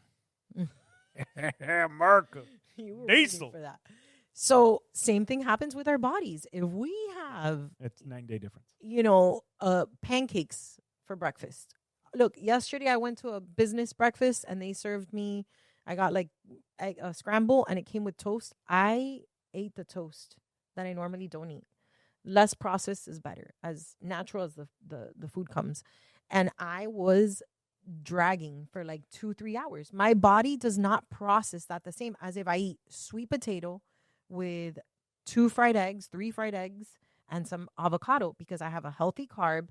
100%. I have some good fats that are going to feed my brain, and I have, fats as well, and protein. I have everything there. And I think that becomes a lot more highlighted when you are doing the protocol GLP-1s, because you're doing less caloric intake. So the calories that you do consume matter a lot more. If you do it right. If you suppress your hunger, and because it will suppress your hunger, and you go all day and you're like, I haven't eaten anything all day, I'm going to be so skinny. Yeah, that's not going to work when you don't have that GLP-1. You have to get that Ozempic face that everybody talks about. That's how those things happen. 100%. You have to make sure that you are prioritizing protein. That when you sit down to eat, even though you saw that somebody has fries, all right, let me eat my protein, let me eat my good fat, let me eat my good carbs. And steal one fry off their plate. Exactly. Oh, yeah. There you go. We still order fries to the table. Exactly. We put it in the middle, and we try and leave as much as possible there. I love having a Coca-Cola. Oh, I love a Coke. We were talking about that on Monday. But I got a fountain Coke yesterday, full disclosure.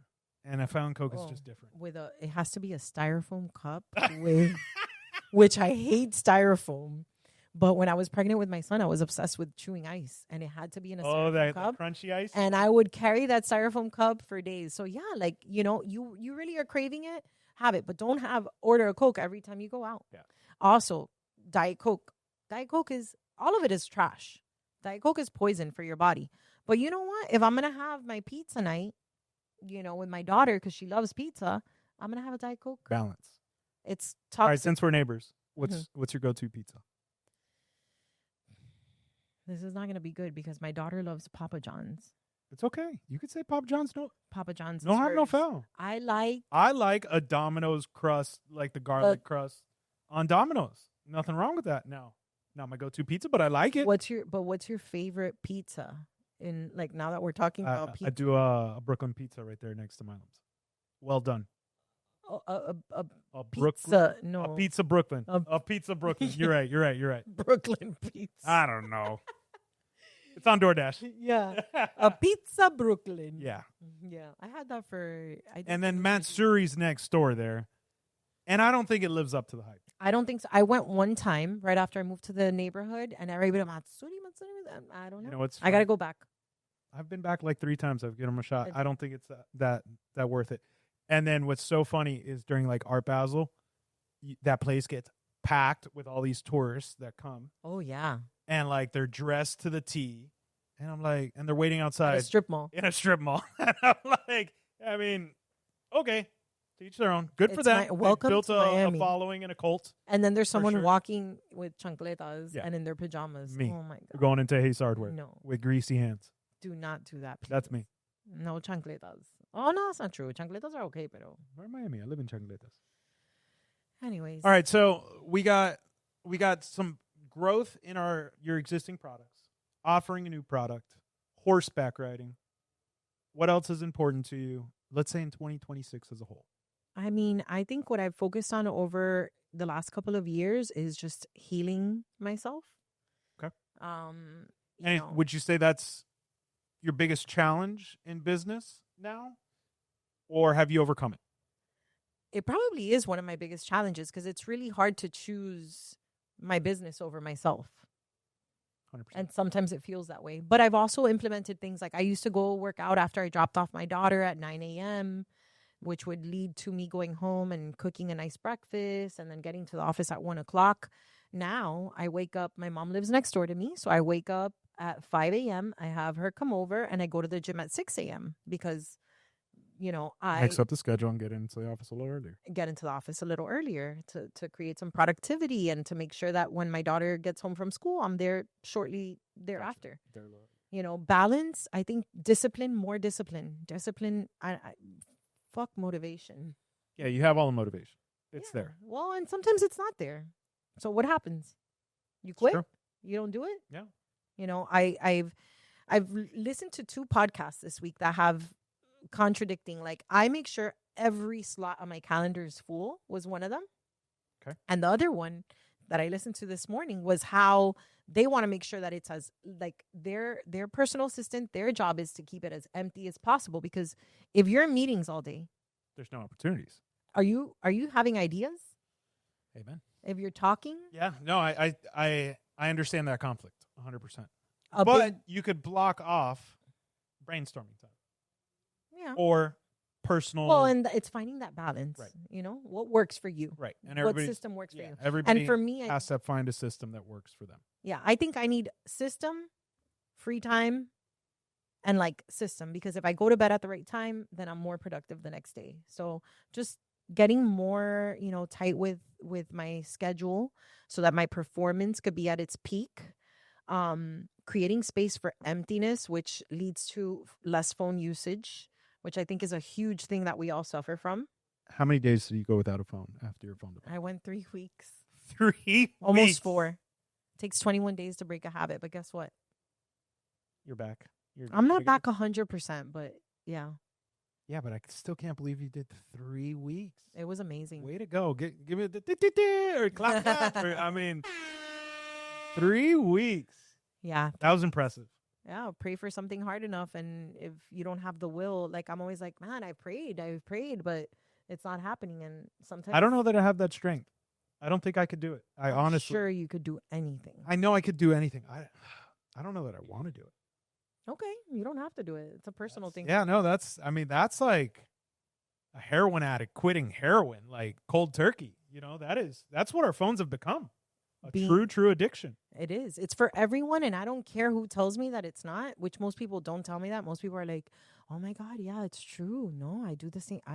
But we recognize and we normalize still abuse it. And it's like, yeah, we go to the bathroom with our phone. We go to sleep with our phone. We walk on our phone.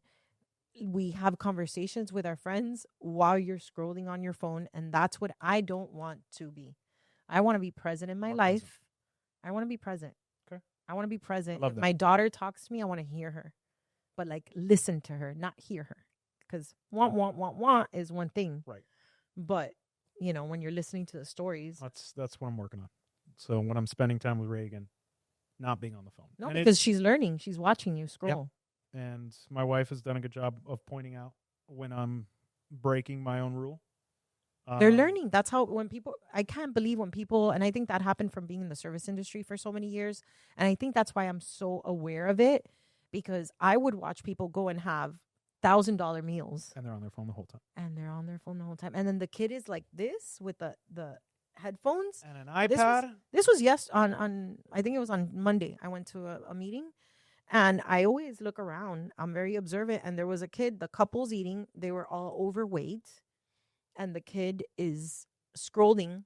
I see her chewing because and like, how present are you? Are you in tune with your stomach and how full you are if you're scrolling as you eat? If every time you sit down to eat, you have to watch YouTube videos?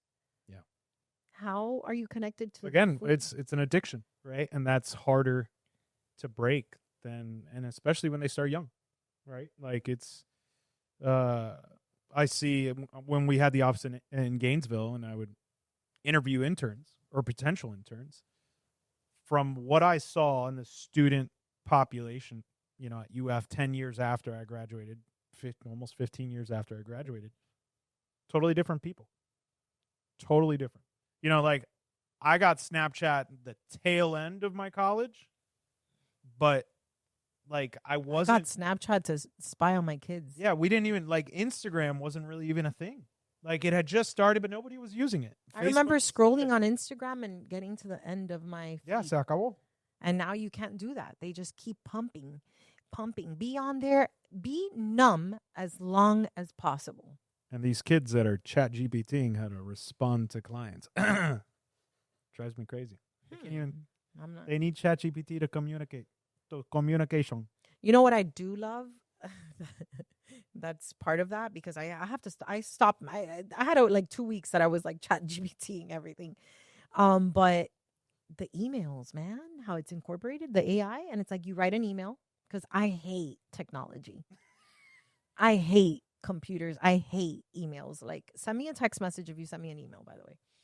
So I write like, hey, Tuesday doesn't work, but how about, and it just, you hit polish and it makes it like, oh, Right, thank so- you for letting me know. Then So put it out there. What's that technology called? Because I know a lot of people need it. I think it's just AI. It's AI, incorporated like what, into Gmail.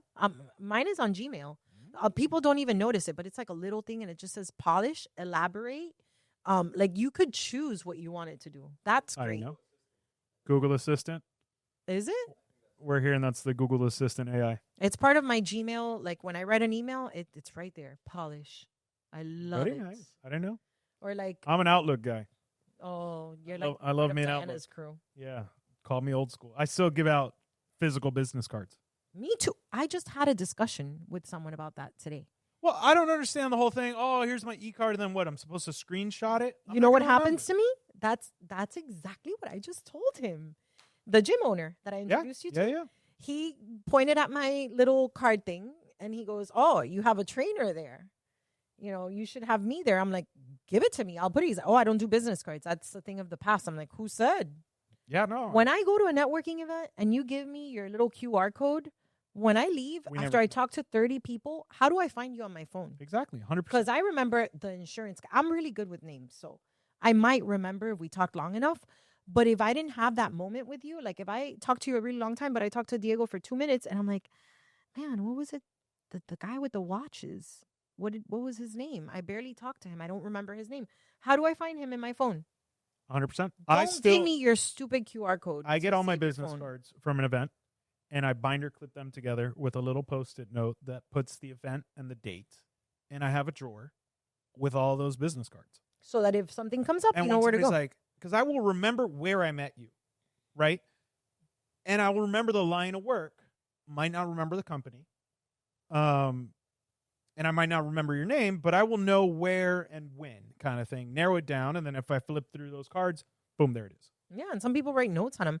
So I They're gonna write So notes don't give me your QR code because I'm not gonna remember who you are. I have to put like, let's say I met Diego, Mark's friend, watches. Oh yeah, I'm terrible at sharing contacts because I leave notes now in my actual contacts, and so when I share those.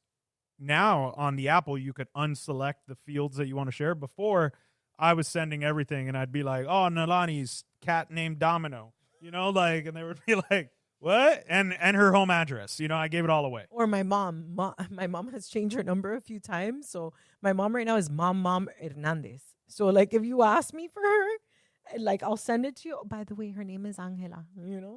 I still have Theo New on my Theo's phone number. That was like 20 years ago that he changed that phone number. Because that's how. But it's still Theo New, and I still have probably just Theo on the phone, and I should just. But hey, low on the priority list. Yeah. All right. So, beautiful chat today. Thank you for your time. Yeah, this was fun. I want to end with something. I think it's going to be my going question, and I know it's not the best way to end it because we should end on a positive note. Ooh. But I want to know the 3 things that, as the owner of Planet Health, keep you up at night. What is the last thing on your mind? It could be personal. Hey, did I pull that stuff out of laundry? Did I start the dishwasher? That keep me up on. Okay, I have one for sure. All right. Which And if you got 2, that's fine. If you got 20, we got time. I think a big part of my goals and my growth over, the last couple of years, it's change doesn't happen overnight. So being a better communicator and having difficult conversations. I think as a woman. So do you play back like all your conversations that you had throughout the day, like before you go to sleep? No, I think it's when I have, like, let's say I had to talk to you, or like, let's say it was like a coworker or someone that I do business with, but that's falling short. those kind of conversations, like I could hold my patients accountable forever. I could hold my best friends accountable, my mom, like, oh, you didn't do, you got to eat. That's not healthy. Da, da, da, da.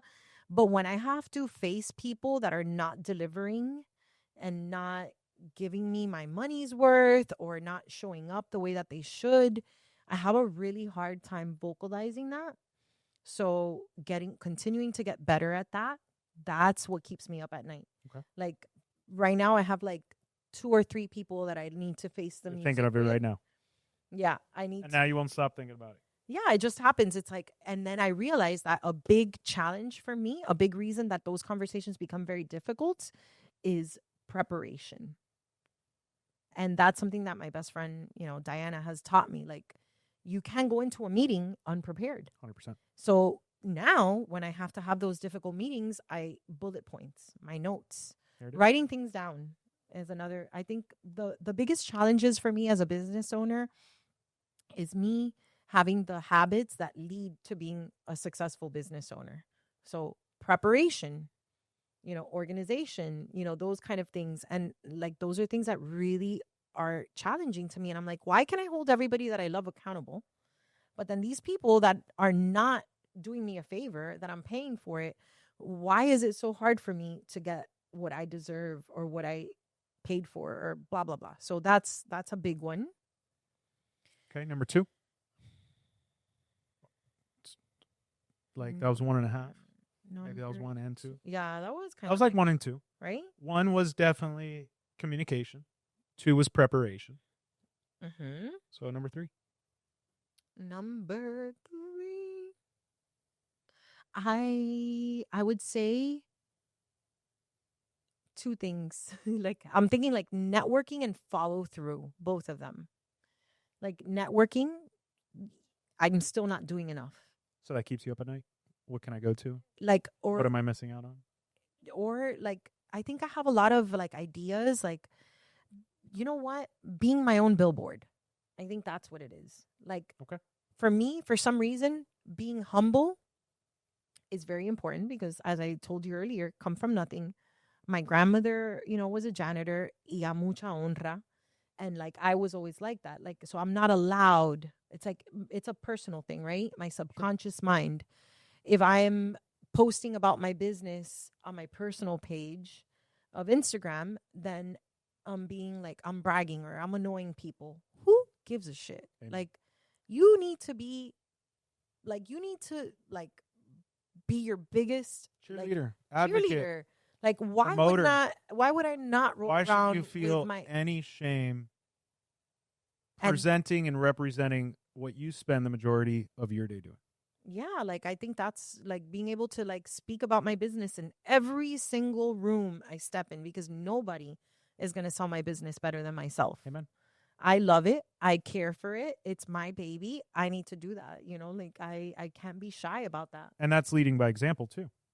If your team sees you doing that, they're more inclined to do it themselves.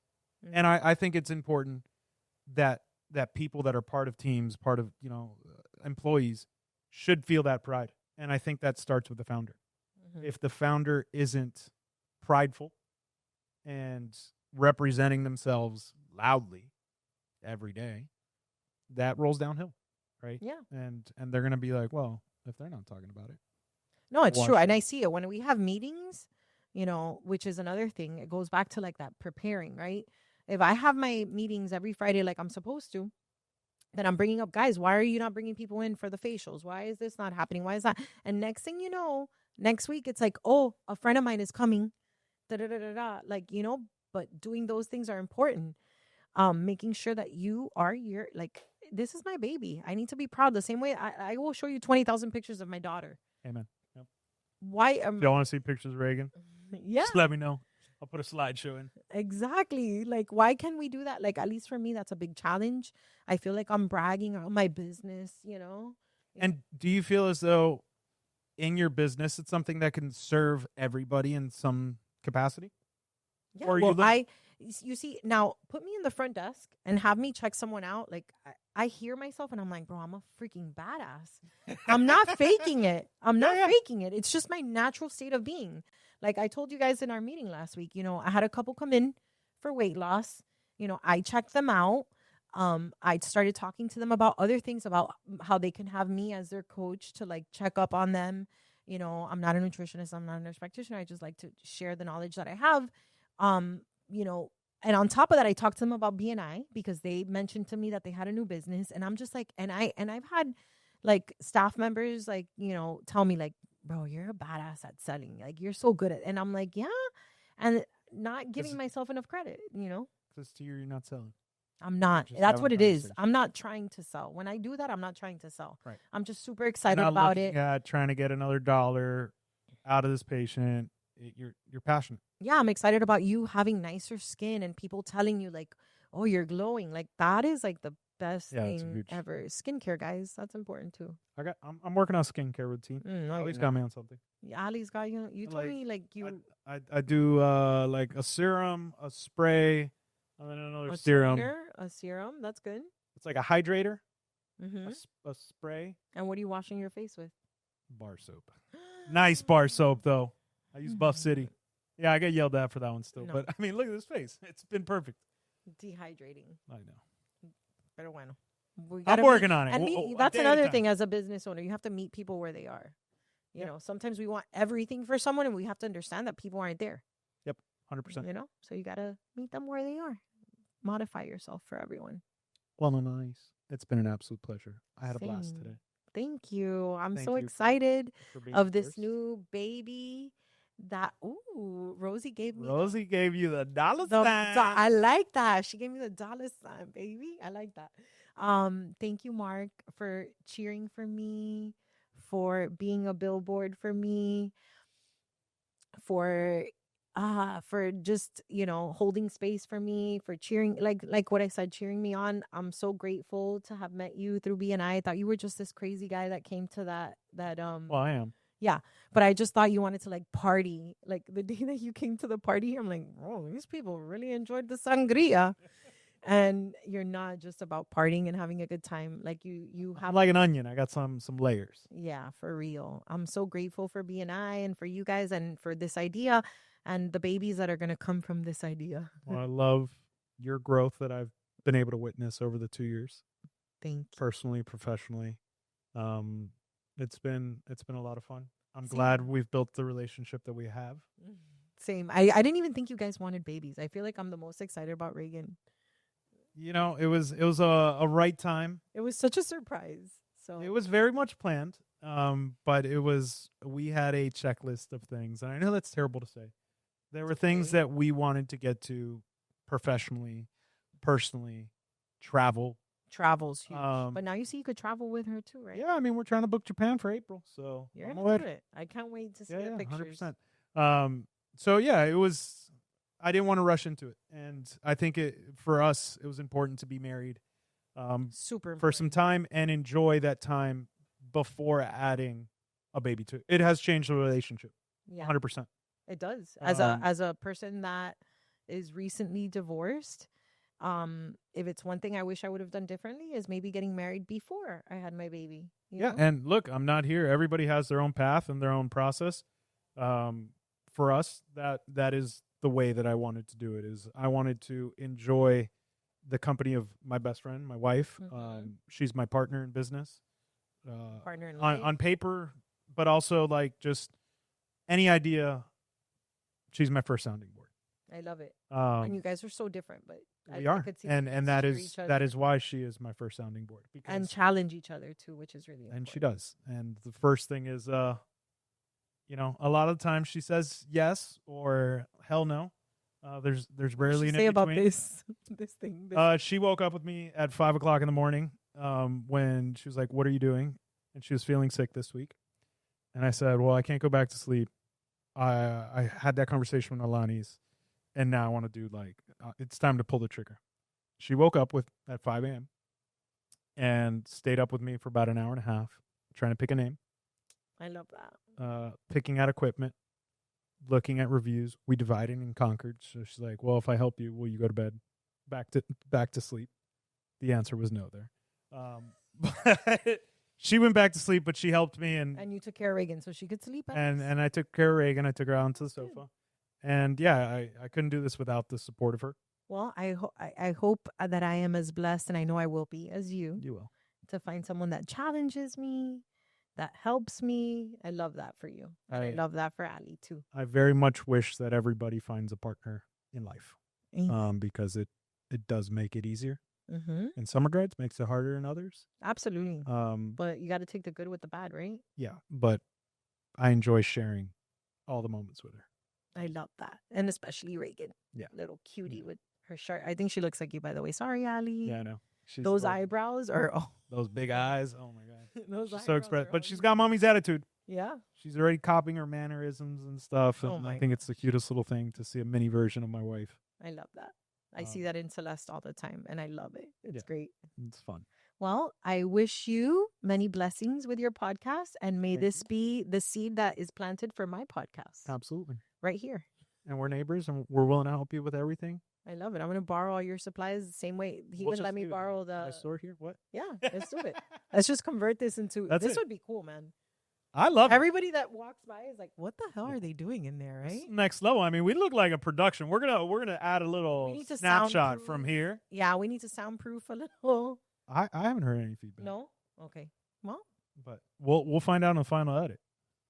I'm really excited. So then maybe we'll be hosting another one here soon. We hope so. We're done. And with that, we out, baby.